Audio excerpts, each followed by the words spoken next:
Well, good morning and welcome to this morning's reflection. As we continue this morning to look at what it means to live an ordinary life extraordinarily well. We've looked at a number of things over the last little while, but today I want to look at the concept of stability. Stability is a promise to meet life head on, to meet it with centeredness, commitment, and relationship. Sometimes, of course, some things in life cannot be avoided.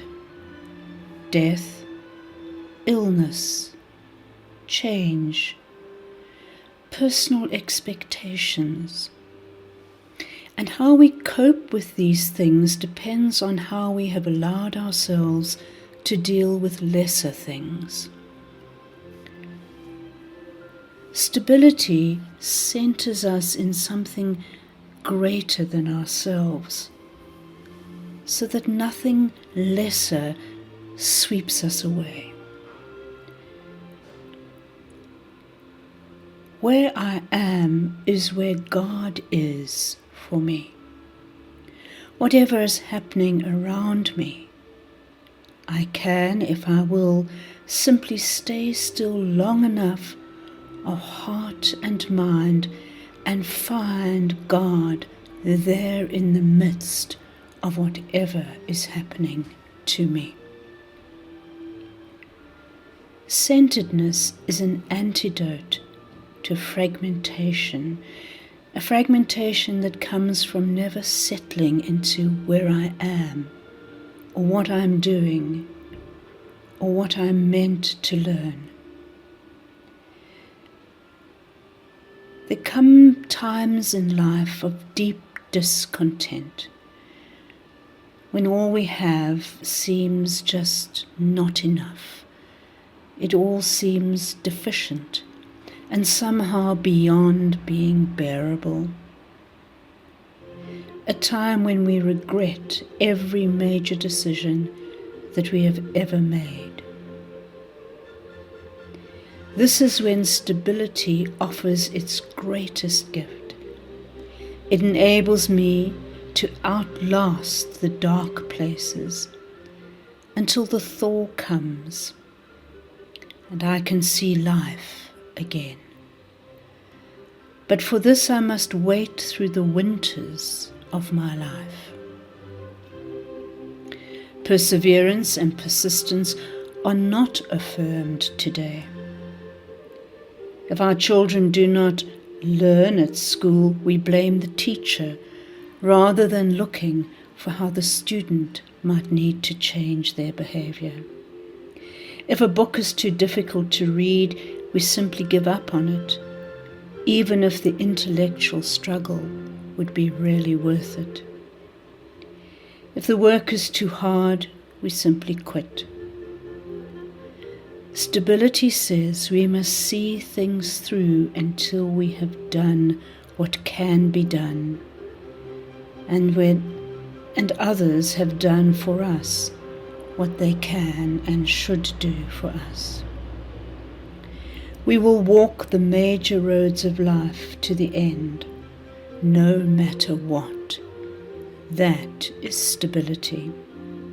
However, to fail, to leave situations that are unjust, demeaning, or depersonalizing because we are afraid of what might happen, that is not stability.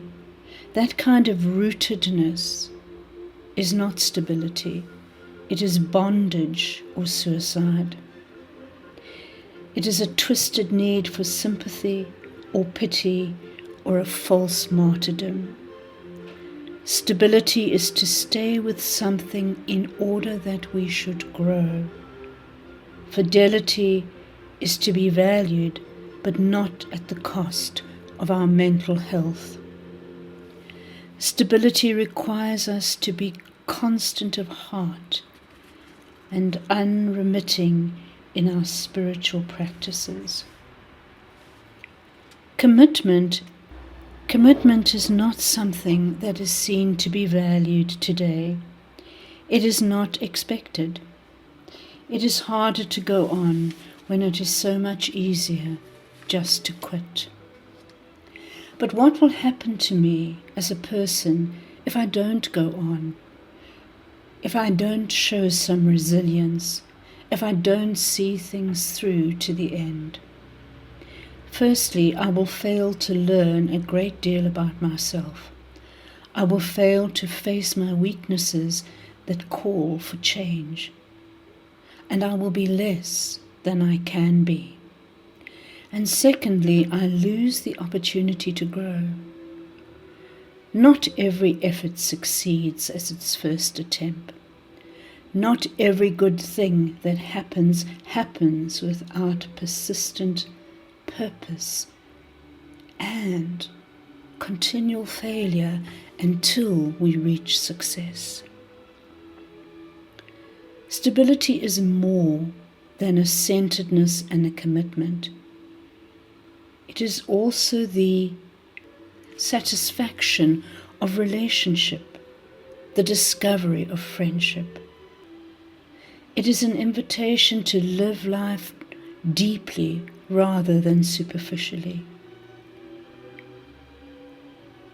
To not flit from job to job and relationship to relationship. The ongoing revelation of God's goodness depends on permanence. So I'm able to see that God is faithful and that His action in my life is different today than it was yesterday. And it will probably be different tomorrow. But I only see these things over the long haul. What enables us to keep going in difficult times is the certitude of the faithfulness of God. I do the things that are tough in my life because I know God is God. Stability is the willingness to grow where I am. It is the willingness to be changed. Stability is the measure of love. We find out about love through perseverance and stability. Love must come to withstand the storms of life. It is made of friendship and mutual respect. But if it is not based on these things, then staying in such relationships will be impossible. Stability enables us to live totally with God and for others. Stability is resilience. It is a gift from God. It is what we come to expect because we have a God who has been stable with us for millennia. And if God can keep walking with us, we can keep walking with Him, even in the tough and difficult times. It is through these tough and difficult times that we deepen our faith, enliven our hearts, and find joy. Amen.